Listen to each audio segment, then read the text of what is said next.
The night was quiet, almost too quiet. Officer Ryan Carter sat in his patrol car, sipping lukewarm coffee from a paper cup as he scanned the darkened streets of the suburban neighborhood.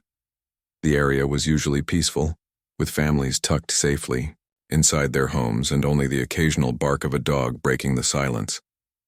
But tonight, something felt different. Maybe it was the faint hum of tension in the air, or the way the shadows seemed to stretch just a little longer than usual. Whatever it was, Ryan couldn't shake the feeling that something wasn't quite right. His radio crackled to life, interrupting the stillness. Unit 42, we've got a report of a suspicious individual near the old warehouse on Elm Street. Can you check it out? The dispatcher's voice was calm but firm, the kind of tone that suggested this might be nothing, or it might be something important. Ryan sighed, setting down his coffee and grabbing his flashlight from the passenger seat. He adjusted his belt, making sure his handcuffs and baton were secure before stepping out of the car. The cool night breeze hit him as he walked toward the location. The old warehouse loomed in the distance, its broken windows and rusted walls, casting eerie shapes in the moonlight. It had been abandoned for years, a relic of a time when factories thrived in the town.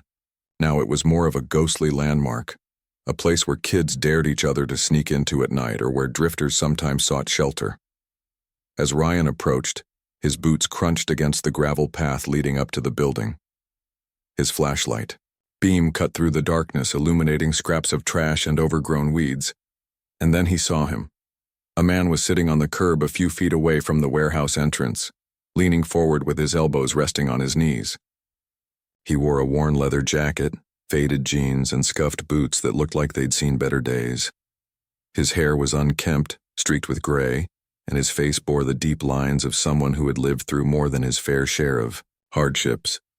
Ryan slowed his pace, his hand instinctively moving closer to the holster on his hip. "Hey," Ryan called out, his voice steady but commanding. "What are you doing here?" The man didn't respond immediately. Instead, he glanced up, squinting against the glare of the flashlight. For a moment, their eyes met, and Ryan noticed something unexpected. There was no malice in the man's gaze, only exhaustion. Finally, the man spoke, his voice low and gravelly. "Just taking a break." Ryan frowned. "This is private property. You're trespassing." He took another step forward, keeping his flashlight trained on the man. "Do you have ID?" The man hesitated, reaching into his jacket pocket. Ryan tensed, watching closely as the man pulled out a small object and held it up. At first glance, it looked like a piece of metal attached to a chain. It wasn't until Ryan moved closer that he realized what it was, a military dog tag. "I don't carry much these days," the man said quietly, his fingers tracing the edges of the tag. "But I always keep this with me." Ryan studied the tag, noting the name engraved on it. Jack Monroe. Beneath the name were other details, rank, service number, blood type. But Ryan's attention lingered on the word Marine. There was a weight to the title, a sense of respect that even someone like Ryan, who hadn't served, couldn't ignore. Still, he reminded himself why he was there. A suspicious person was a suspicious person, regardless of background. "Mr. Monroe," Ryan began, slipping back into formal mode. "I need to see some proper identification. A driver's license, a state ID, something official." Jack sighed heavily, running a hand over his stubbled jaw. "I don't have any of that anymore. Haven't for years." Ryan crossed his arms. "Why not?" "It's complicated," Jack replied, his tone guarded. He looked away, staring at the ground as if searching for the right words. After a long pause, he added, "Let's just say I've been trying to stay off the radar." That answer did little to ease Ryan's suspicions. If anything, it made him more determined to get to the bottom of things. "Staying off the radar isn't exactly legal," he pointed out. "Come with me. We'll sort this out at the station." As Ryan reached for his handcuffs, Jack suddenly stood up, surprising him. For a split second, Ryan thought the man might try to run, or worse, resist. But instead, Jack simply raised his hands, palms open in a gesture of surrender. "Look," he said, his voice firmer now. "You don't understand. I'm not here to cause trouble. Ryan paused, his hand hovering over his belt. Something about Jack's demeanor gave him pause. Despite the man's disheveled appearance, there was an air of dignity about him, a quiet strength that seemed out of place in this run-down corner of the world. Ryan hesitated, torn between duty and curiosity. "What are you doing here, then?" Ryan asked, lowering his flashlight slightly so it wasn't shining directly in Jack's face. Jack hesitated again, glancing back at the warehouse before turning his attention back to Ryan. "It's personal," he said finally. "Something I need to figure out." Ryan raised an eyebrow. "Personal? That doesn't explain why you're sitting outside an abandoned building in the middle of the night." Jack let out a humorless laugh. "You wouldn't believe me if I told you. Try me." For a moment, Jack seemed to consider this. Then, without warning, he reached into his pocket once more. This time, he pulled out a photograph. Holding it carefully between two fingers, he extended it toward Ryan. "Here," he said. "This is why I'm here." Ryan took the photo, holding it up to the light. It showed a young woman with warm brown eyes and a radiant smile holding a toddler in her arms. Behind them, snow-capped mountains stretched into the distance, creating a picturesque scene. The image was faded, the corners slightly bent, but the happiness captured in it was unmistakable. "This is my family," Jack explained softly. "Or at least, what's left of it." Ryan looked up from the photo, meeting Jack's gaze. There was a raw vulnerability in the man's expression, a mixture of pain and longing that struck a chord deep within Ryan. He opened his mouth to ask another question, but Jack cut him off. "I know how this looks," Jack admitted, gesturing vaguely at his surroundings. "But I'm not a threat, I'm just lost." The word hung in the air between them, heavy with meaning. Ryan found himself struggling to reconcile the image of the man standing before him with the report of a suspicious individual he'd received earlier. Was this really the same person? Or was there more to the story? Before Ryan could decide how to proceed, Jack spoke again, his voice barely above a whisper.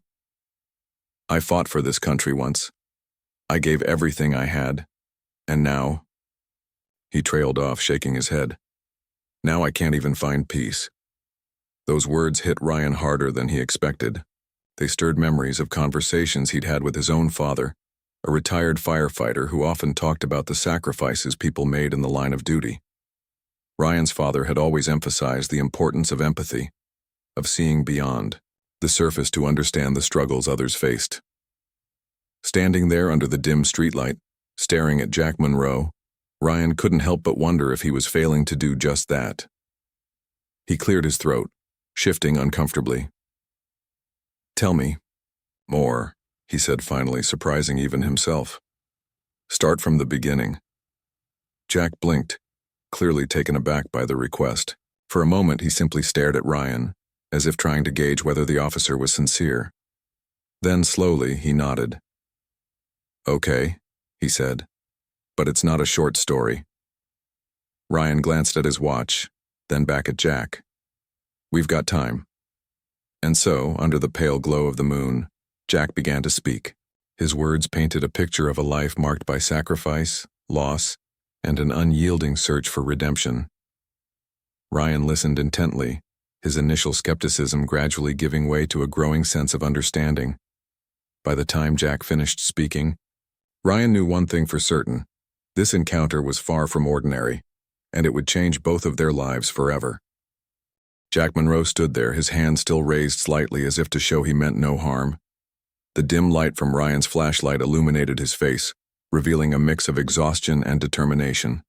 His eyes darted between Ryan and the photograph, in the officer's hand, as though silently pleading for understanding. Ryan, still holding the faded picture, felt a strange weight settle over him. Something about Jack's story, and the way he carried himself, didn't fit the profile of someone who was up to no good.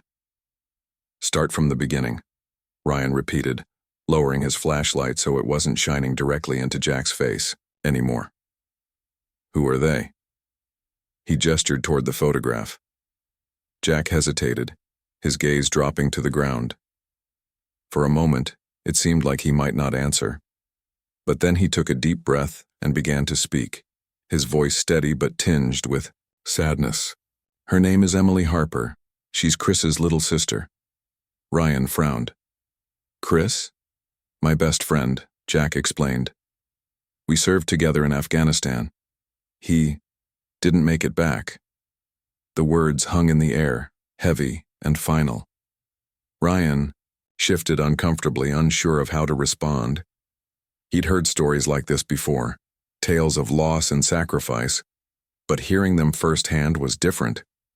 There was an authenticity to Jack's tone, a raw honesty that made it impossible to dismiss what happened.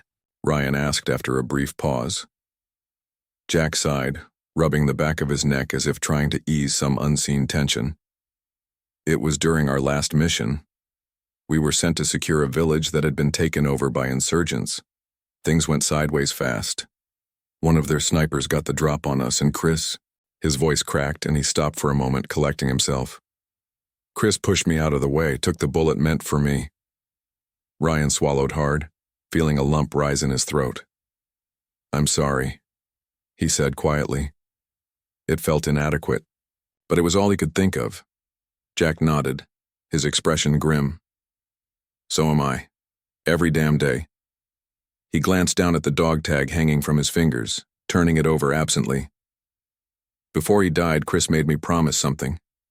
He told me to take care of Emily, to look out for her. Ryan tilted his head, curiosity getting the better of him. Why you? Didn't she have other family? Jack shook his head. Their parents passed away when they were kids. It was just the two of them after that. When I came home from the war, I tried finding her right away. But she wasn't where she was supposed to be. No one knew where she'd gone. Ryan frowned again, processing the information. You've been looking for her ever since? Yeah, Jack admitted, his voice softening. But it hasn't been easy. After everything I went through overseas, coming back here, it messed me up. Bad. I couldn't hold down a job, couldn't keep a roof over my head. People looked at me like I was broken, like I didn't belong anywhere. So I started moving around, staying off the grid, trying to survive while keeping my promise to Chris. Ryan listened intently, his initial suspicion slowly giving way to empathy. He'd dealt with veterans before, men and women struggling to adjust to civilian life after serving their country. Each case was unique, but there was a common thread, a sense of being lost, of not knowing how to bridge the gap between who they used to be and who they were now. Jack's story sounded painfully familiar. And you think she's here? Ryan asked, nodding toward the old warehouse behind them. Jack shrugged. I don't know for sure, but I've been following leads, piecing together bits of information.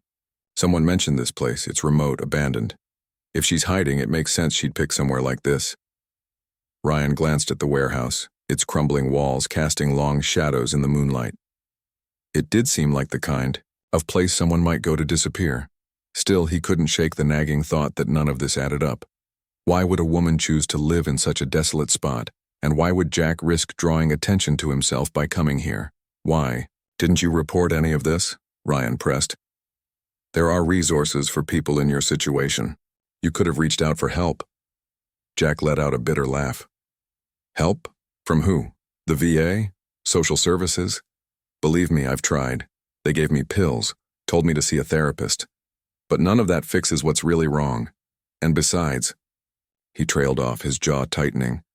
I don't trust them, not after everything I've seen. Ryan didn't push further. He understood, at least on some level, the frustration Jack must have felt. Bureaucracy had a way of failing those who needed it most, leaving them to fend for themselves. But that didn't excuse breaking laws or trespassing on private property. Or did it?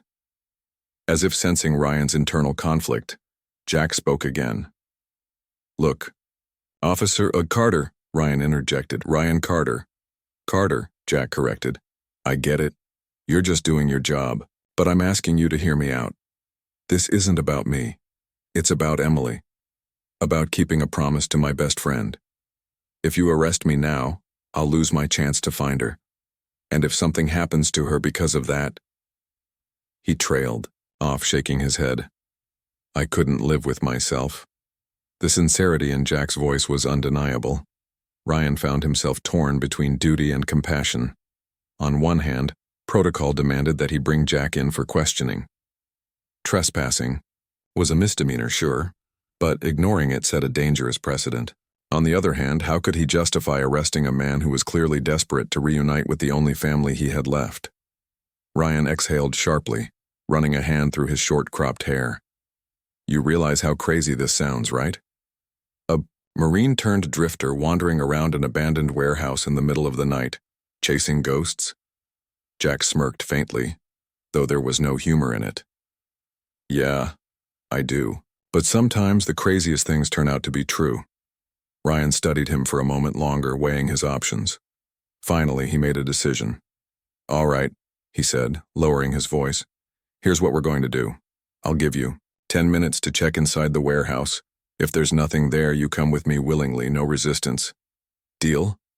Jack blinked, clearly surprised by the offer. You'd do that, even though you don't know me? I didn't say I trusted you, Ryan replied firmly. But I also can't ignore the fact that you're not acting like a criminal. Just don't make me regret this. Jack nodded quickly, gratitude flashing across his face. Thank you, Carter. You won't regret it. Ryan stepped aside, allowing Jack to move past him toward the warehouse entrance. As Jack disappeared into the shadows, Ryan leaned against the hood of his patrol car, watching the building intently. His mind raced with doubts and questions. Was he making the right call? What if Jack was lying? What if this whole thing was a setup? Minutes ticked by agonizingly slowly. Just as Ryan was about to head inside to check on Jack, the man re-emerged, shaking his head. Nothing, he said, his shoulders slumping in defeat. She's not here. Ryan straightened, his expression unreadable. Then we need to go. Jack hesitated, glancing back at the warehouse one last time. Can I at least keep looking? There has to be another lead somewhere. Ryan crossed his arms. Not tonight. If you want my help, you'll have to play by the rules. That means coming with me. For a moment, Jack looked like he might argue. But then he nodded reluctantly. Fine, let's go. As they walked back to the patrol car, Ryan couldn't help but feel a pang of guilt.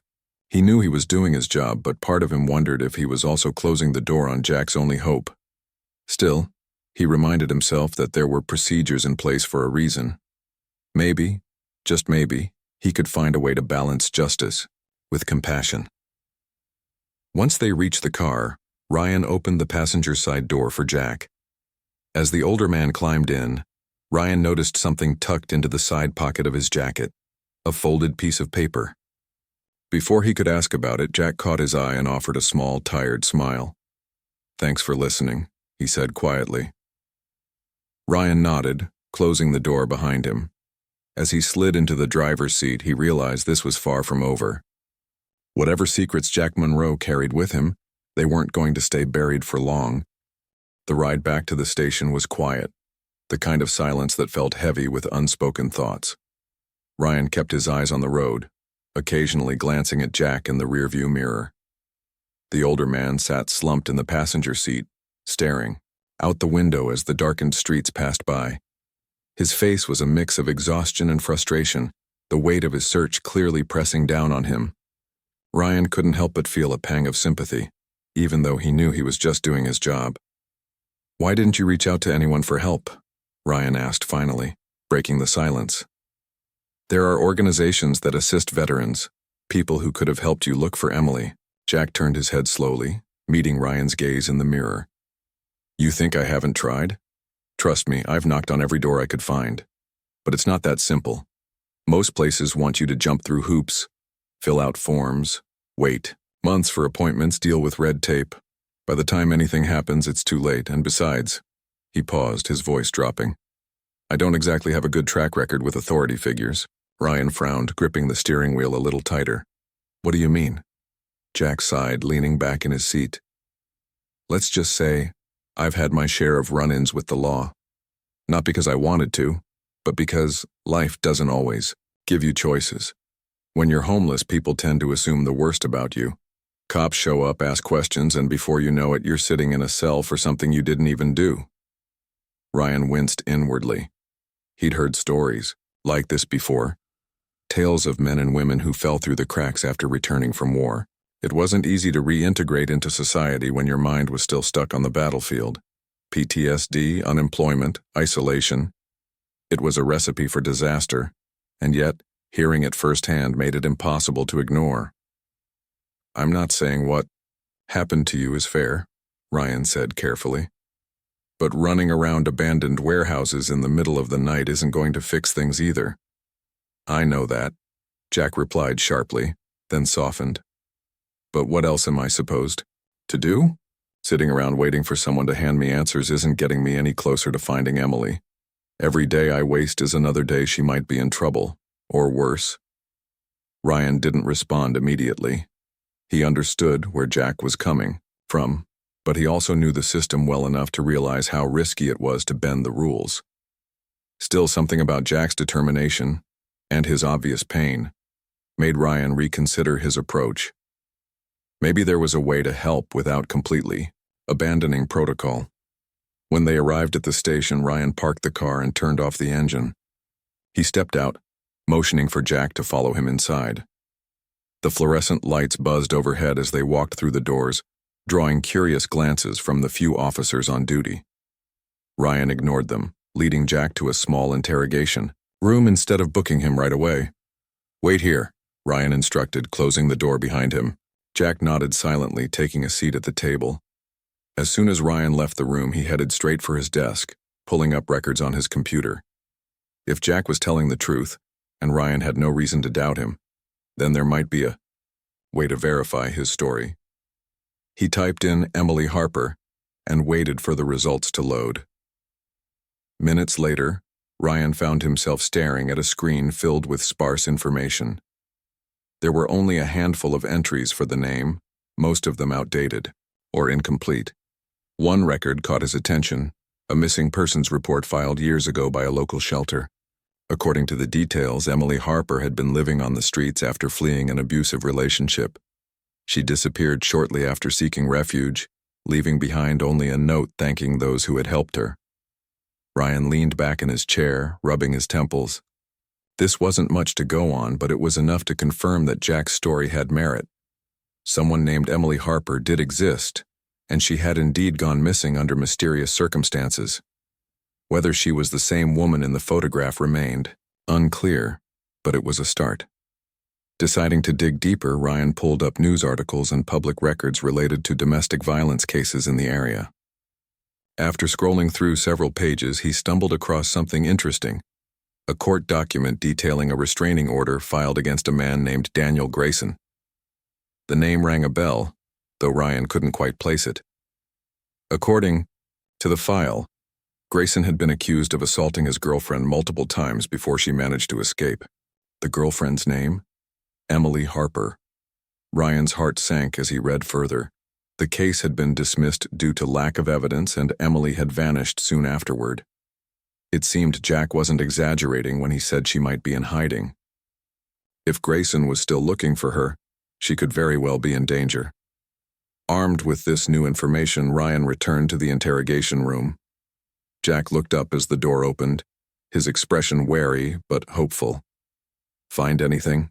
he asked, cautiously. Ryan took a seat across from him, sliding a printed copy of the court document onto the table. "This is what I could dig up so far. Does the name Daniel Grayson sound familiar?" Jack's eyes widened as he scanned the page. "That's him," he whispered, his voice trembling with anger. "That bastard. Chris warned her about him, but she didn't listen until it was almost too late."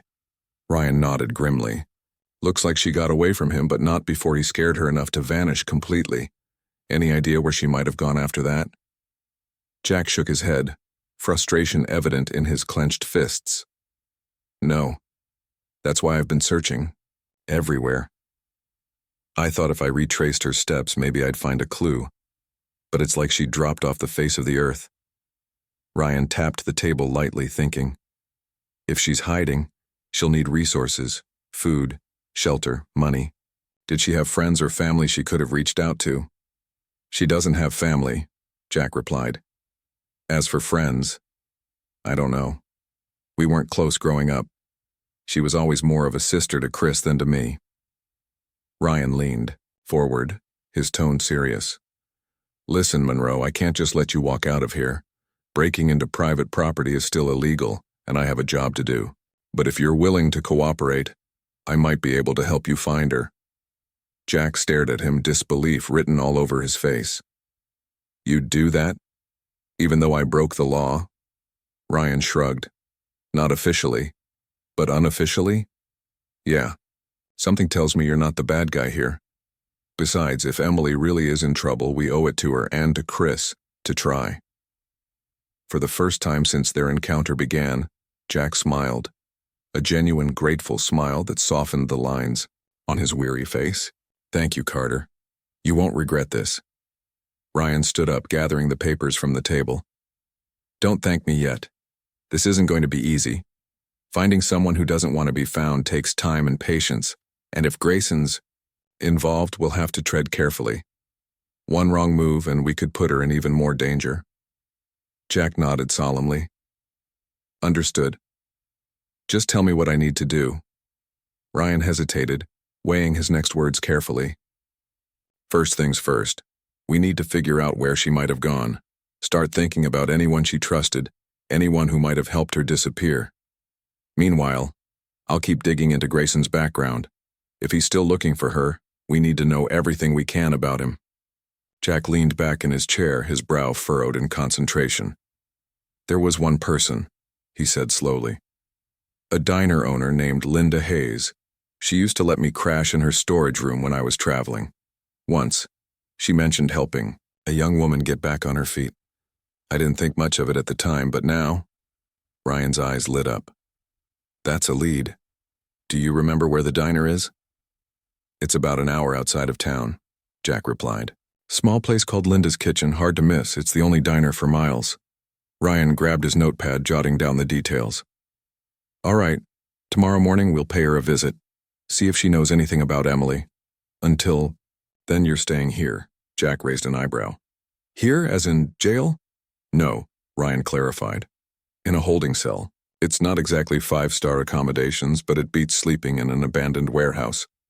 Besides, technically, I'm still detaining you. If anyone asks, you resisted arrest, and I brought you in for questioning. Jack chuckled dryly. Fair enough. Guess I should be grateful you're cutting me some slack. Ryan smirked. Don't push your luck, Monroe. Now come on. I'll show you to your temporary digs. As they walked down the hallway toward the holding area, Ryan couldn't shake the feeling that he was stepping into uncharted territory. Helping a suspected trespasser track down a missing woman wasn't exactly in the rule book. But something about Jack's story, and his unwavering dedication to keeping a promise, spoke to Ryan on a deeper level.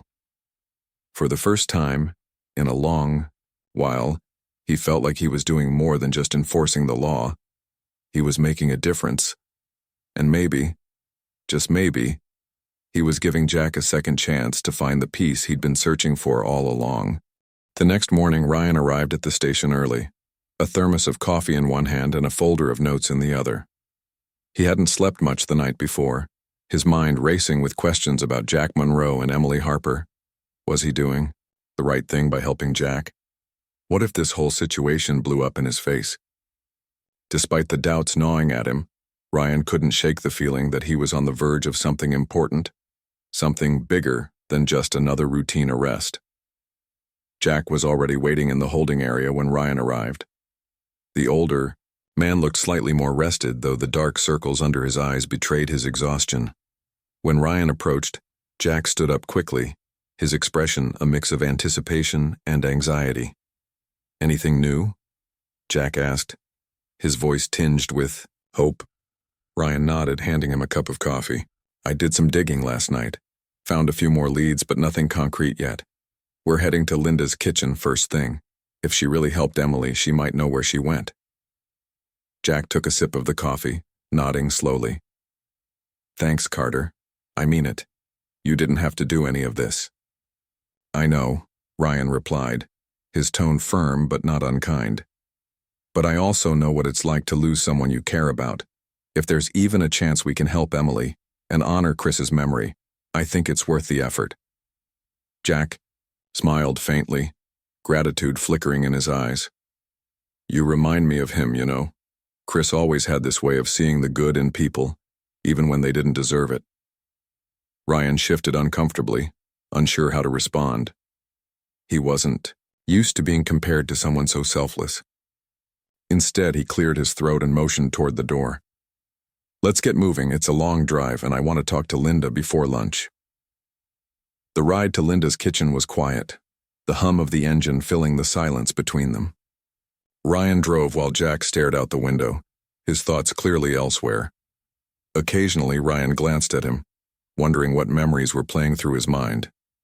Whatever they were, they seemed to weigh heavily on him. When they finally arrived, the diner came into view, a small weathered building with a faded sign hanging above the entrance. A few cars were parked outside, and the smell of bacon and pancakes wafted through the air as they stepped inside. The interior was cozy, with red vinyl booths lining the walls and a jukebox in the corner playing an old country song. A middle-aged woman with curly brown hair and a warm smile greeted them from behind the counter. "Morning, folks," she said cheerfully. "What can I get for you?" Ryan flashed his badge, keeping his tone polite but professional. "Are you Linda Hayes?" The woman's smile faltered slightly, replaced by a look of cautious curiosity. "Yes, that's me. Is everything all right?" "We're looking for someone," Ryan explained. "A young woman named Emily Harper. We think she might have come here for help a while back." Linda's expression softened, her gaze dropping to the counter as if searching for the right words. "Emily? Yeah, she was here. Sweet girl. She stayed with me for a couple of weeks, helped out around the diner in exchange for room and board. Said she was running from a bad situation." Jack leaned forward, his voice urgent. "Do you know where she went after that?" Linda hesitated, glancing between Ryan and Jack. She didn't say much about her plans, just that she needed to keep moving, stay off the radar, but she trailed off, biting her lip. "But what?" Ryan prompted gently. "She mentioned a town called Silver Ridge," Linda admitted. "Said she had a friend there who owed her a favor. That's all I know, I swear. Silver Ridge." The name struck a chord with Ryan. He'd heard of it before. It was a tiny mountain town, isolated and difficult to reach, especially during the winter months. If Emily had gone there to hide, it made sense. Few people ventured into Silver Ridge unless they had a reason to. "Thank you," Ryan said sincerely. "This helps a lot." Linda nodded, her smile returning. "If you find her, tell her I'm rooting for her. She deserves better than the hand she's been dealt." As they left the diner, Jack seemed more animated than Ryan had seen him since their encounter began. "Silver Ridge," he muttered, almost to himself. "It's a start." The drive to Silver Ridge took longer than expected, the winding roads and steep inclines slowing their progress. By the time they reached the outskirts of the town, the sun was beginning its descent, casting long shadows across the snow-covered landscape. The town itself was picturesque, with quaint cottages and a main street lined with small shops. But beneath its charming exterior, there was an undeniable sense of isolation, a feeling that once you entered Silver Ridge, leaving wouldn't be easy. Ryan parked the car near the town square and turned to Jack. "We'll need to ask around discreetly. If Emily's here, she won't want attention drawn to herself." Jack nodded, his jaw tight with determination. "Understood. Let's split up. We can cover more ground that way." Ryan hesitated, unsure about letting Jack go off on his own, but he could see the resolve in the older man's eyes and relented. "All right, meet back here in an hour, and don't do anything reckless." "I won't," Jack promised. "Not until we find her." Over the next hour, Ryan and Jack spoke to shopkeepers, cafe owners, and residents, piecing together fragments of information. Most people claimed not to recognize Emily's description, but one elderly woman at a knitting store remembered seeing a young woman matching her profile. She kept to herself, the woman recalled. Rented a cabin up on Pine Hill. Paid cash, never caused trouble. Haven't seen her in a while, though. Ryan thanked her and hurried back to the meeting point, where Jack was already waiting. Pine Hill, Ryan said breathlessly. That's where she is. Or at least, where she was. Jack's eyes lit up with a mix of excitement and apprehension. Let's go. The cabin on Pine Hill was nestled deep in the woods, accessible only by a narrow dirt path. As they approached, Ryan noticed smoke curling from the chimney, a sign that someone was home. His heart pounded as he knocked on the door, half expecting no answer. After a moment, the door creaked open, revealing a young woman with wide, startled eyes. Her resemblance to the photograph was uncanny. There was no doubt it was Emily Harper. Emily, Jack whispered, his voice trembling. Her eyes widened further as she recognized him. Jack, is that really you? Before he could respond, she threw her arms around him, tears streaming down her face. I thought I'd never see you again, she sobbed. I thought I'd lost everyone. Jack hugged her tightly, his own tears falling freely. You're safe now, he murmured. I promised Chris I'd take care of you, and I meant it. Ryan stepped back, giving them space as the weight of years apart melted away. For the first time since their journey began, he felt a sense of peace, not just for Jack and Emily, but for himself. In helping them reunite, he'd found a purpose beyond the badge. But as the sun dipped below the horizon, casting the forest, in shadow, Ryan couldn't ignore the lingering question: what would happen next? Finding Emily was only the beginning. Keeping her safe from Daniel Grayson and helping her rebuild her life would be the real challenge. The cabin was warm and cozy, with a crackling fire in the hearth and the faint scent of pine filling the air. Emily sat on the edge of an old wooden chair, her hands wrapped tightly around a mug of tea. She looked smaller than she did in the photograph, her frame thinner and her eyes shadowed by years of fear and uncertainty. But despite everything she'd been through, there was still a spark of resilience in her gaze, a quiet strength that reminded Ryan of Jack. Jack stood beside her, his voice soft, as he explained how he'd found her. I promised Chris I'd look out for you, he said, repeating the words he'd carried with him for so long. I wasn't going to stop until I kept that promise. Emily nodded, tears still glistening on her cheeks. I didn't think anyone would come looking for me, she admitted. After what happened with Daniel, I just wanted to disappear, to start over somewhere no one could find me. Ryan leaned against the wall, listening intently. He knew they were running out of time. If Daniel Grayson was still searching for her, staying in the cabin wouldn't be safe for much longer. Emily, he began gently, we need to talk about Daniel. Is he still looking for you? Her face paled at the mention of his name, and she instinctively pulled her sweater tighter around herself. I don't know, she whispered. He used to show up everywhere. At my job, at friends' houses, even at the grocery store. It got worse after I filed the restraining order. When it got dismissed, he acted like he'd won. Like he owned me. Jack's jaw tightened, his fists clenching at his sides. That son of a... Jack, Ryan interrupted firmly, cutting him off before his anger could boil over. We can't afford to lose focus. If Daniel's still out there, we need to figure out how close he is and how dangerous he might be. Emily hesitated, glancing between the two men. I haven't seen him in months, she admitted, but I've been careful. I changed my name, avoided places he might look. I thought if I stayed hidden long enough, he'd give up. Ryan shook his head. Men like him don't give up easily, especially not when they feel like they've been wronged. We need to assume he's still looking for you, and take steps to protect you. Emily swallowed hard, her fingers trembling as she set the mug down on the table. What do you suggest? I can't keep running forever.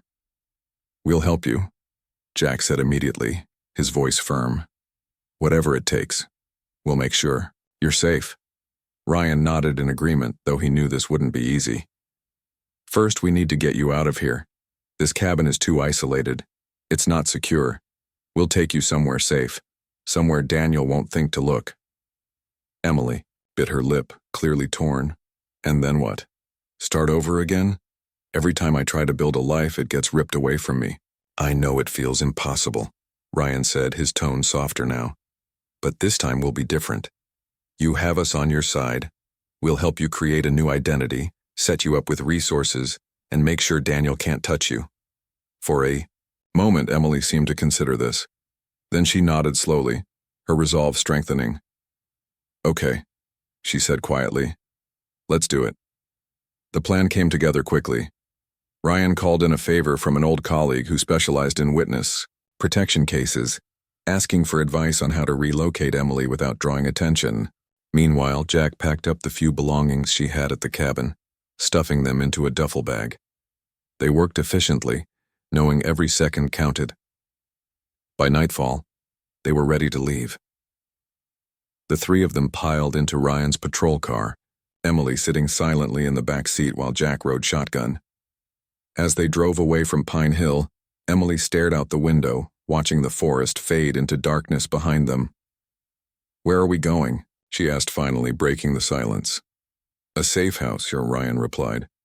"It's temporary, but it'll give us time to figure out our next move." "And after that?" Emily pressed, her voice tinged with anxiety. "We'll cross that bridge when we come to it," Ryan said firmly.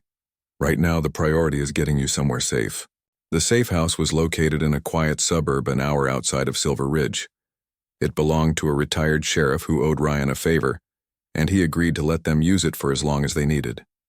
The house itself was modest but comfortable, with sturdy locks on the doors and thick curtains covering the windows. Emily seemed relieved as she stepped inside, the tension in her shoulders easing slightly. "This is where you'll stay for now," Ryan explained. "No one knows about this place except the three of us. You'll be safe here." Emily nodded, clutching the strap of her duffel bag tightly. "Thank you," she said softly. "Both of you." "There's no need to thank us," Jack replied, his voice gruff with emotion. "We're family. That's what matters." Ryan watched the exchange, feeling a pang of something he couldn't quite name. Family. It was a word that carried so much weight, yet it seemed to fit perfectly in this moment. Despite their differences, these three people had formed a bond, one born out of loss, struggle, and the shared desire to protect each other.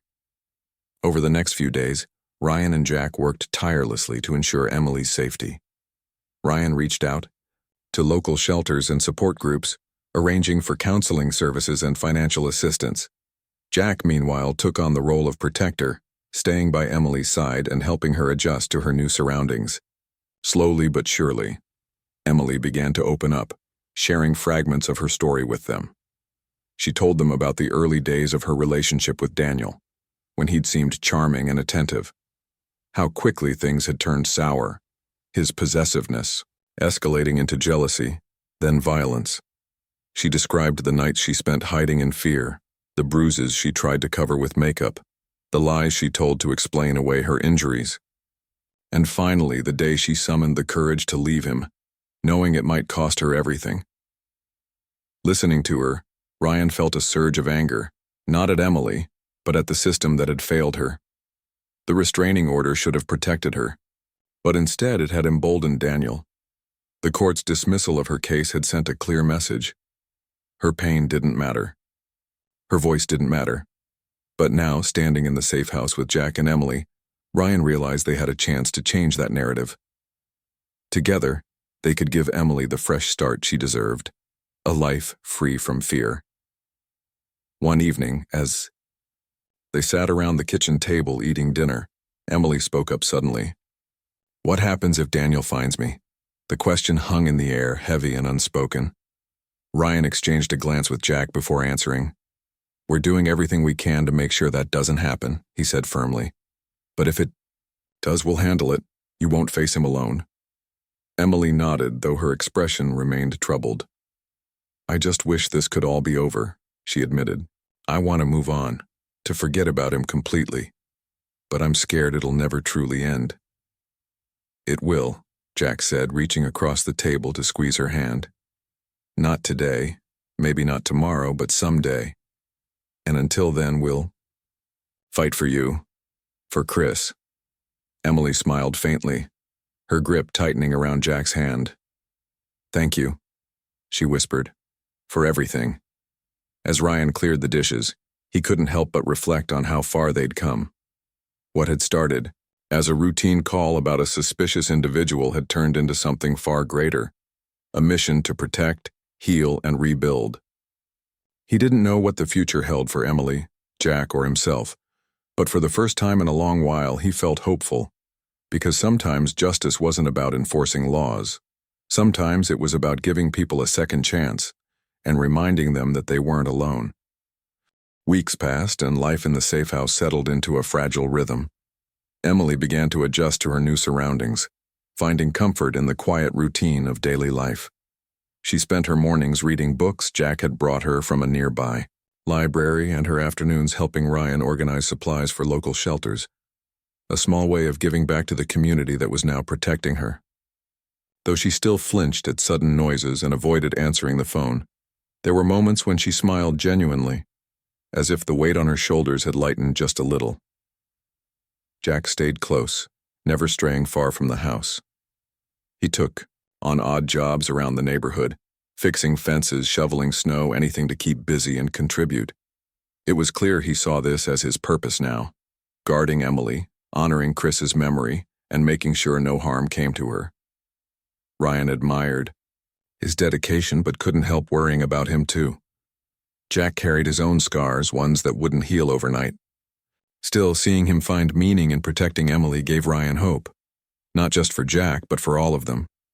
Ryan continued working behind the scenes, reaching out to contacts who could help Emily build a new life. He arranged for legal assistance to formally sever ties with Daniel Grayson, including filing renewed restraining orders and petitioning for sealed records under her new identity. He also connected her with therapists who specialized in trauma recovery, though Emily was hesitant at first. Slowly, however, she began opening up during sessions, confronting the pain she'd buried deep inside. One evening, as they sat together, in the living room, Emily turned to Ryan with a question that caught him off guard. "What happens next, for me, I mean?" Ryan set down the mug of coffee he'd been holding and leaned forward, choosing his words carefully. "That depends on you," he said gently. "We've set things up so you can live safely here for as long as you need. But eventually you'll have to decide what kind of life you want moving forward. Do you want to stay in this area? Move somewhere else?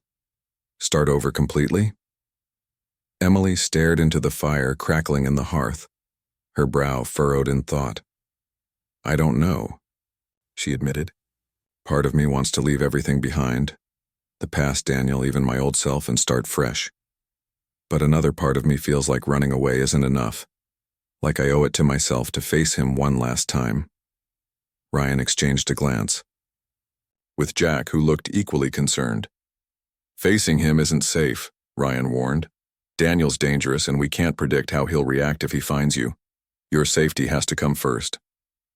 "I understand that," Emily replied, her voice firm despite the fear flickering in her eyes. "But I'm tired of letting him control my life. If I don't confront him, if I don't stand up and say you don't own me anymore, then I'll always be running, always looking over my shoulder." Jack sighed heavily, running a hand through his graying hair. "Chris would tell you to focus on staying alive," he said quietly. "He wouldn't want you risking yourself for revenge or closure." "I know," Emily said, her tone softening. "And maybe I won't actually see him face to face, but I need to do something, to take back some power, maybe testify against him if there's ever a case, or at least make sure the authorities know exactly who he is and what he's done." Ryan nodded slowly, recognizing the determination in her voice. "If that's what you want, we'll support you, but we'll do it carefully, step by step. No rushing, no taking unnecessary risks." A few days later, Ryan received a call from an old friend in law enforcement, a detective who specialized in domestic violence cases. The news wasn't good. Daniel Grayson had been spotted in a nearby town asking questions about Emily. Apparently, he'd tracked her movements before she disappeared and was piecing together clues to find her again. Ryan hung up the phone, his heart sinking. He knew they couldn't keep Emily hidden forever, not with Daniel actively searching for her. They needed to act, and fast. When he told Jack and Emily the news, their reactions were immediate. Jack clenched his fists, anger flashing in his eyes. "I'll deal with him," he growled. "No one's hurting her while I'm around." "No," Ryan said firmly, stepping between them. "We're not playing his game. Violence isn't the answer. It'll only give him more ammunition. We need to outsmart him, not fight him." Emily nodded, though her hands trembled as she folded them tightly in her lap. "What do you suggest?" "We go public," Ryan said after a moment's thought. "Not directly, but through the system. I'll contact the authorities and provide them with everything we've gathered about Daniel, his history of abuse, the threats, the stalking. With enough evidence, we can push for an arrest warrant. Once he's in custody, you'll finally be free." It was a risky plan, but it was their best shot. Over the next few days, Ryan worked tirelessly, compiling documents, witness statements, and photographs that painted a damning picture of Daniel Grayson. He reached out to advocacy groups, media outlets, and anyone else who could amplify Emily's story. By the end of the week, the pressure was mounting. Law enforcement teams across several counties were mobilizing, determined to bring Daniel to justice. The turning point came late one night, when Ryan received a call from the detective. "We got him," the man said simply. "Caught him breaking into a storage unit where Emily used to keep some belongings. He's in custody now, and we're charging him with multiple counts of harassment, stalking, and violating the restraining order." Relief washed over Ryan like a tidal wave. For the first time since this ordeal began, he allowed himself to breathe a little easier. "Thank you," he said sincerely. "This means everything." When he broke the news to Jack and Emily, the atmosphere in the safe house shifted instantly. Tears streamed down Emily's face as she hugged Jack tightly, her body shaking with a mix of relief and disbelief. "It's over," she whispered. "He can't hurt me anymore." Jack patted her back awkwardly, his own eyes glistening. "You did it, kid. You stood your ground. Chris would be proud." Ryan watched them, feeling a lump rise in his throat. This was why he'd chosen this job, not for the paycheck or the uniform, but for moments like these. Moments when justice prevailed and people found hope after despair. In the weeks that followed, Emily began rebuilding her life.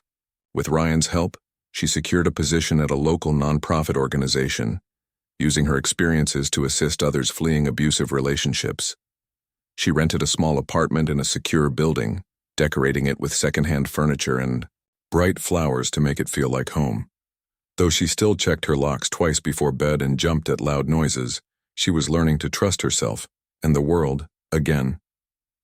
Jack stayed nearby, renting a modest cabin on the outskirts of town. He visited Emily often, bringing groceries or offering to fix things around her apartment. Their bond had grown stronger through everything they'd endured, a testament to the promise Jack had made to Chris. Though neither of them spoke of it much, Ryan could see the peace in Jack's eyes, a sense of purpose fulfilled. As for Ryan, he returned to his duties as a police officer, though he carried the lessons of this experience with him. He became more patient, more empathetic, listening to people's stories instead of jumping to conclusions. And whenever doubt crept in, reminding him of the challenges of the job, he thought of Emily and Jack, of the courage it took to keep fighting, even when the odds seemed impossible. One crisp autumn morning, Ryan stopped by Emily's apartment to check on her. She greeted him at the door with a warm smile, holding a steaming cup of coffee. "Come in," she said, stepping aside. "I made breakfast." They sat together at her tiny kitchen table, sunlight streaming through the windows. For a while, they talked about nothing in particular, the weather, her work, his latest cases. Then, as Ryan prepared to leave, Emily stopped him with a gentle hand on his arm. "Thank you," she said softly, her voice steady and sincere, "for believing in me when no one else did, for giving me a chance to start over." Ryan smiled, shaking his head. "You did the hard part. All I did was point you in the right direction." She laughed lightly, squeezing his hand. "Still, I wouldn't be here without you." As Ryan drove away, he glanced in the rearview mirror at Emily waving goodbye. Her smile lingered in his mind, a reminder of why he chose this path. Justice wasn't always black and white. Sometimes it was messy and complicated. But in the end, it was worth it. For the people who deserved a second chance and for the hope that tomorrow could be better than today. And as the sun rose higher in the sky, casting golden light over the town, Ryan felt a quiet certainty settle in his chest. They had faced the darkness together and somehow they had emerged stronger. That was enough for now.